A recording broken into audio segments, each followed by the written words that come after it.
to work directly from the original live cast and then a new one. Arnold, the man himself had to come in. We did a head scan of him, so we had 3D data, and we also did old-fashioned life casts of him, because both things provide valuable data for when you're trying to put an appliance together. We had life casts of Arnold, we had a couple scans of Arnold, all up, made them all nice, and then took an endo skull, put that inside, and started carving it down like you would with clay, like they did on the original. What you have to keep in mind as you're tearing this stuff away, does he look strong? Does this make him look weak? There's certain things that you can get away with just a pure prosthetic that you can shoot in camera and it holds up. If you're taking a whole chunk of a cheek or something away, in the old days you couldn't take away, obviously, from a face, so you would build it up and it would only work from certain angles.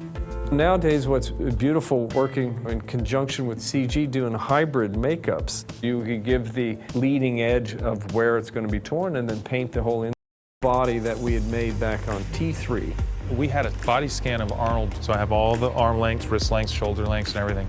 Then it's just packing on clay to bulk him up, and it was just box after box after box of clay. Getting the likeness and the look of it was one thing. Then getting it to be molded and then to cast it in a material that was convincing. Very tricky. You had to put a little bit of a muscle structure so that when the arms moved, it held its position correctly. Then you have to cast that skeleton into that body so that you've got the joints exactly where they need to be moving.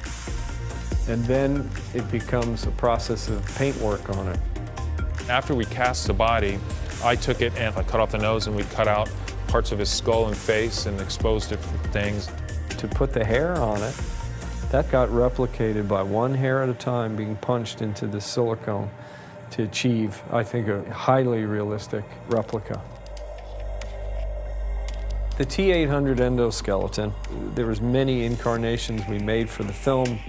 So it had to be re-engineered from the standpoint of being something that you printed 16 micron, so everything that the artist puts their blood, sweat, and tears into on that screen is going to come through in the print.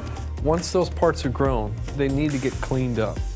Our model shop department gets every part back and inspects it, takes it up to a spit polish shine, and then it goes to mold. After all of our experience doing robots and Iron Men and all these things, we work out different lighter weight materials, urethanes, different durometers, types of materials that we have figured out how to make look like metal.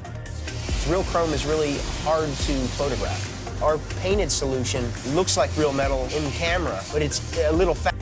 It has little accents of gray throughout the body, which adds a little bit more color and separation of the character and still hold true to the original one as well. Once they come back from the paint department, then we have to go through. The guys are very meticulous in putting all of these hundreds of parts of a Terminator back together again. Nearly all the time when you see the endoskeleton, it's CG. When they're used practically,